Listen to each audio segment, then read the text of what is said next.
Hey guys, welcome back to another flashlight review, and today we're going to be looking at the Loop SK05.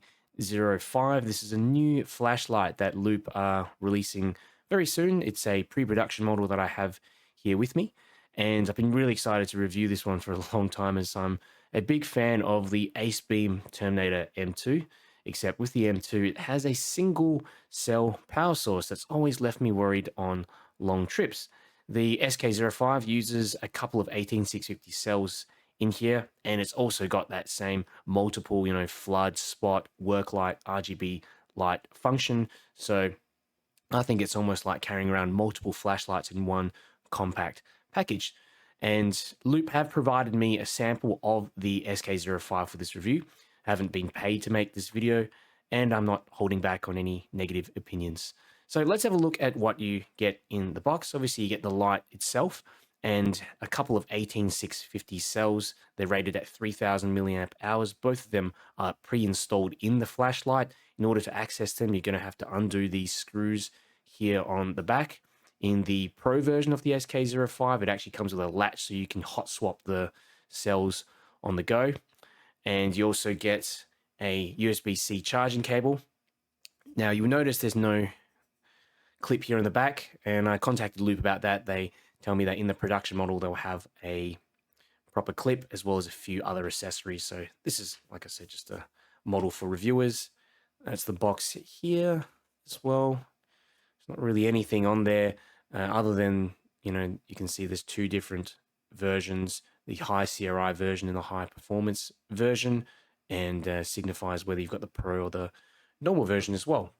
So here are a bunch of other flat style flashlights that I wanted to compare with the SK05, and probably the easiest comparison is, like I mentioned, the Acebeam Terminator M2. Okay, and you can see it's actually a little bit longer. The SK05 is a little bit longer. Okay, and it's around the same diameter as you can see. Okay, but apart from that, it's almost the same size, except you get that dual 18650 configuration. Got my Woburn X1 here to the left. This is pretty big, compared to the rest. So, something like the SK05 is really, really the best of both worlds. So you can fit that in your pocket. And, a couple here, we've got the Woburn X2 and the X2 Pro, which are a little bit smaller, but are going to produce less output and not have as long run times. Okay, here's just a little close-up of the SK05, and overall, I think the machining has been done really well. Great quality, there's no rough spots or imperfections, and I do like that futuristic cyberpunk style that they're using as well. It just looks like a science fiction prop, along with a few of my other flashlights as well. It just stands out when you compare it to normal tube-style flashlights. It doesn't even look like a flashlight. And you can see on the head, there's a bunch of cutouts as well there. And I wouldn't say that they're thermal cutouts. They're probably just stylistic. So these little funny cutouts there as well. But there are 6 tritium slots, which some of you will be happy about. There's a grip section here at the bottom, just where your hand goes. I'll say the anodizing is a little slippery, and it's between glossy and matte black. And yeah, overall the light seems to be constructed from 3 parts. You've got the head, the battery tube, and then the tail cap there. They seem to have just slotted them together, glued the head in. There's also a couple of screws there I'm sure you can get in if you wanted to do an LED swap. Moving on to the side of the light, you can see there's just one button here. It's a rotating switch, so you can select between different modes, and the center has an electronic switch. And I find that the position of the switch feels pretty comfortable, especially with the 3 indents below the light here. And it just really gives you better indication of how to hold the light. I have found with my Acebeam Terminator M2, it can be a bit awkward holding the light at times. I'm using my thumb to kind of alternate like this, a more tactical style. There is also a pretty strong magnet here in the tail, which can hold the light up vertically, horizontally, overhead, that kind of thing. So it's not going to slide down. I find that's a really good function. especially with these heavier lights as well. You don't expect them to have magnets in there, but yeah, you can use it for hands-free use or yeah, above.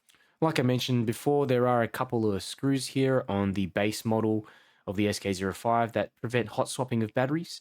You can remove the screws and that will allow you access the two 18650 batteries.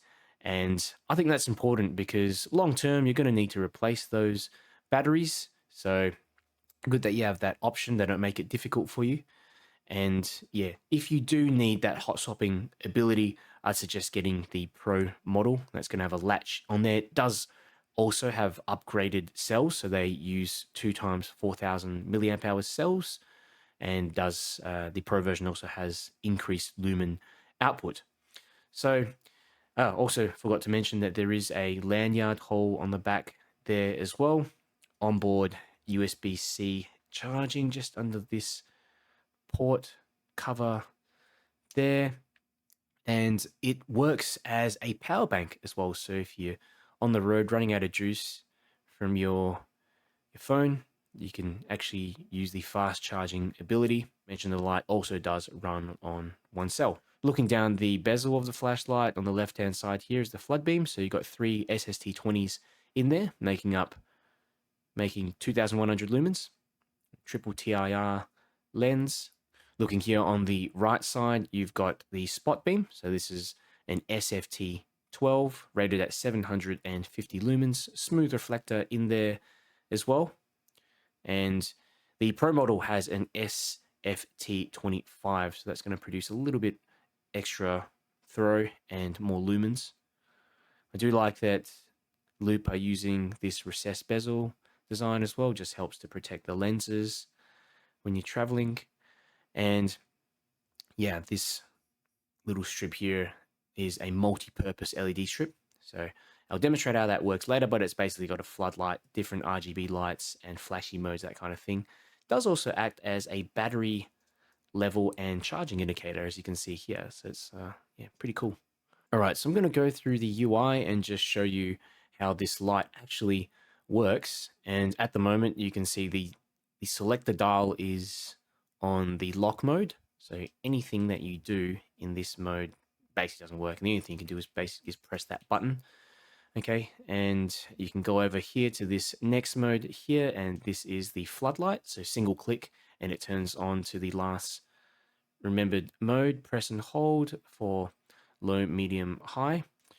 I found that there was no moonlight mode in there.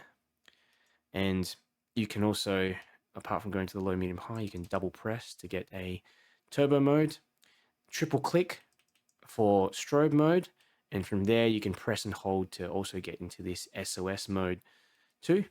If you go into the spotlight mode next, it's pretty much the exact same UI. So press and hold for the 3 low, medium, high modes, double press for turbo. Oops. There you go, the strobe mode, press and hold for SOS. And of course, the side light here. And every time you rotate this bezel as well, apart from going into the lock mode, it will just show you the battery capacity. And you can see it's actually reduced a little bit since I used the light before. So it's probably going by the, yeah, it's kind of like a visual representation of the battery voltage.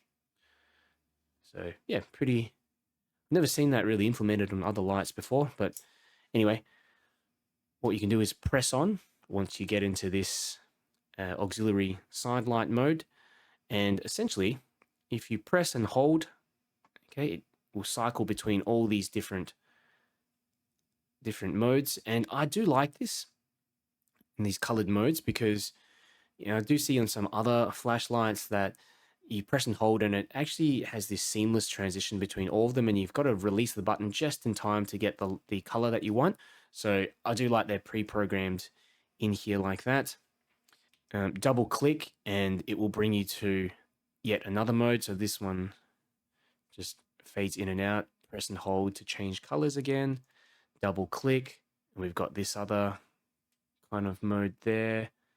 Again, changing between colors by pressing and holding. What else do we have? Here we go. There's another one. And some of you might think these are gimmicky, you don't need them. You know, I'm certainly not going to use the most of these colored functions, other than maybe than the red function. Be good if you make videos like me as well. Just add something the background of your videos. There we go, another kind of colored effect. And this mode here is the floodlight mode, and you can actually change between low, medium, and high. I'm going to use that low one here just as a general nightlight, moonlight mode. So yeah, and it does remember that particular auxiliary mode. So if I go back into it like that, it stays on. As you sort of rotate the dial as well, as long as you don't go into the lock mode, will seamlessly go between the modes. There is one other function I wanted to talk about, and so basically when you're in any mode other than the lock mode, if you press and hold the switch there on the side, you get turbo. So basically it just maxes out both of these LEDs. You have to press and hold though to get that function, but it is good to know in case you need to activate that light, you know, in an emergency situation, perhaps for self-defense reasons.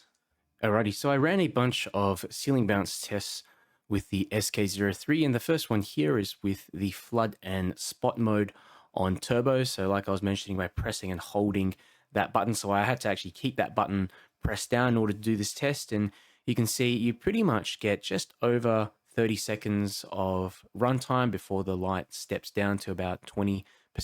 So I think that's pretty good. It's 30 seconds of 2000 plus lumens. That's more than enough for short bursts of power. And you can see I've reactivated the turbo mode 3 times, and you can get that same spike, that same 30 seconds each time.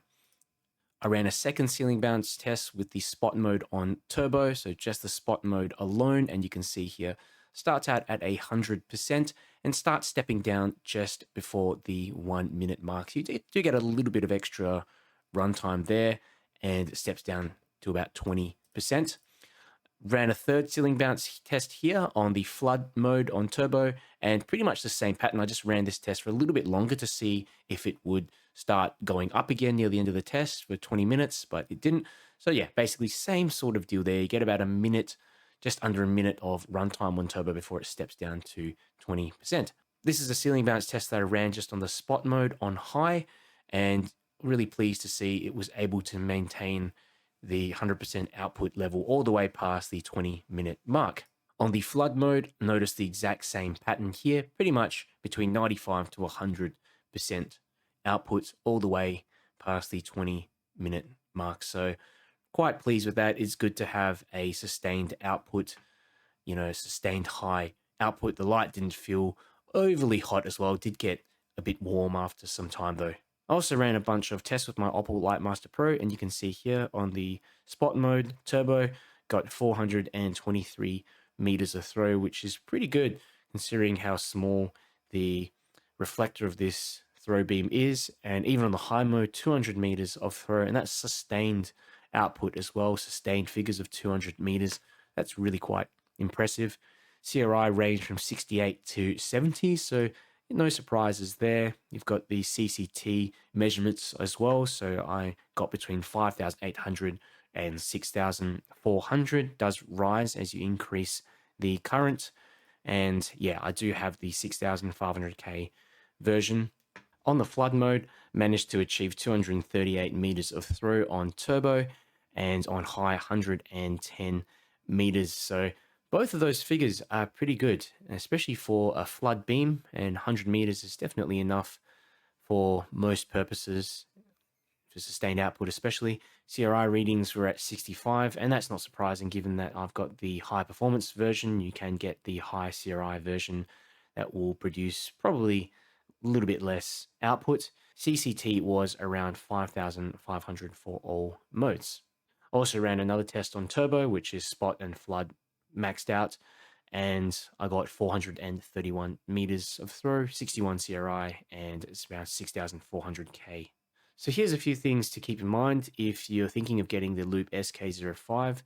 Now, I thought it would be good if I could hot swap cells into the base model. I mean, you can't have everything I'm still glad that you can actually replace the batteries in there, but yeah, it takes a bit of work and I have to unscrew these screws on the back, but gives me some confidence knowing that long term, if those batteries run out of juice, they just start failing, that I can replace them with my own, potentially some higher capacity ones as well. But if you do need to hot swap those batteries, I'd recommend getting the Pro model. The second consideration is that the light is a bit slippery, so I'd use it with a lanyard personally, but yeah, it's not a big deal.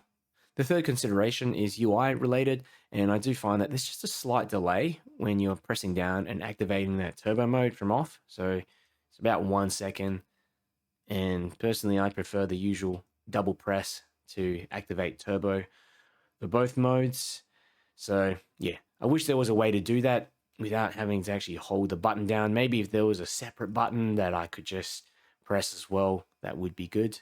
And yeah, I don't have much use for this triple press strobe mode. You know, maybe the SOS mode could come in handy sometimes, but triple press strobe is something I don't use. Fourth consideration, did mention this a bit before, but there's no moonlight mode on the main lighting settings. So for some of you, that might be a bit annoying if you're using it at night around the house. You just need something to read maps and stuff like that. But yeah, the side mode, the side LED mode here, I find that is good enough for a, you know, for moonlight mode. It is dim enough to use at night without stuffing up your night vision. So overall, I'm really impressed with the Loop SK05. And sometimes unconventional, as you know, can be more hassle than it's worth. But in this case, I'm blown away with just how Loop has managed to squeeze all these functions, flood beam, spot beam, work light, RGB functionality, and also made it practical into this single pocketable flashlight. I think this is the perfect light if you're looking for something that is, in appearance wise, is different from everything else out there on the market. And if you're someone who just needs a light for any purpose, you know, whether that be travel, long road trips around the house, spotting, reading maps, you know, I could pretty much go on forever. So yeah, if you're interested in getting one of these, go check out the link in the video description. I've got a special discount voucher there. And if you have questions about the light as well, just let me know down in the comments. I'll get back to you.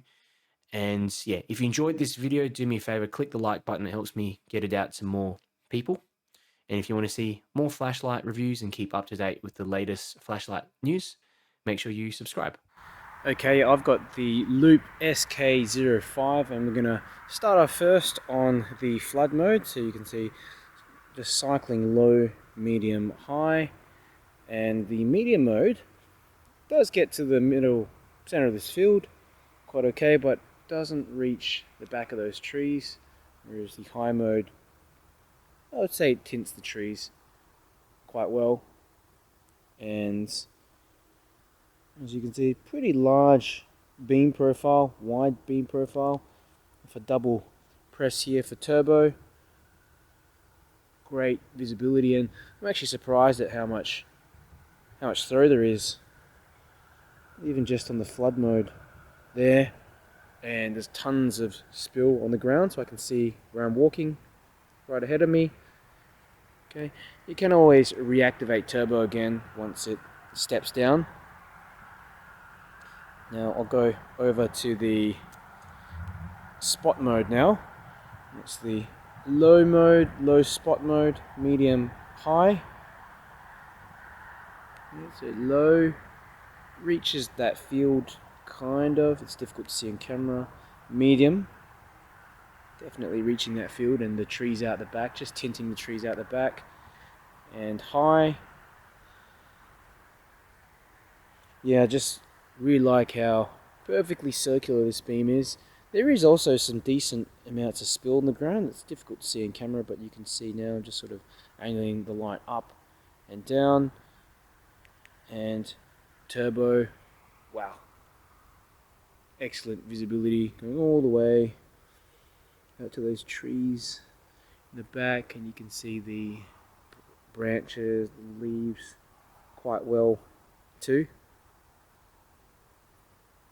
So really the best of both worlds, and you can also alternate between the two just by swapping, swiveling that bezel dial, so quite easy to alternate between both. And yeah, it does remember that turbo mode, so if I go double press there, it actually alternates between turbo for both of those modes. Quite fun to do. And if you press and hold from off, we get both. So the turbo mode on flood and throw. I think that's could be an animal in there. You can see its eyes staring out at me there. Might be a possum. You can just make out some kind of reflection there. There we go. Yeah, it looks like some kind of, I don't know what it is, some kind of animal. Possum maybe just behind that bush. But yeah, lots and lots of light, obviously.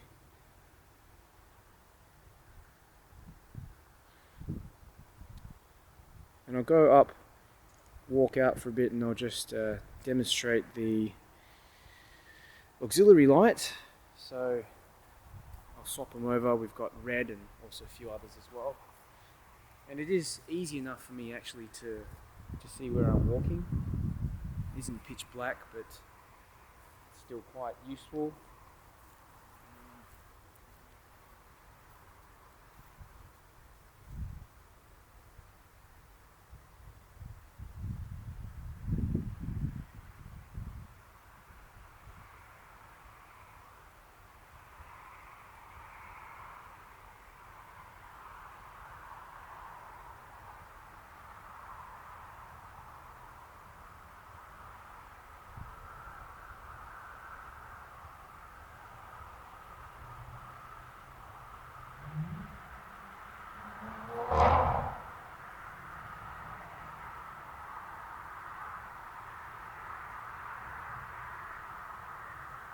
Got the Loop SK05, and this is a sort of short to medium range beam shot test.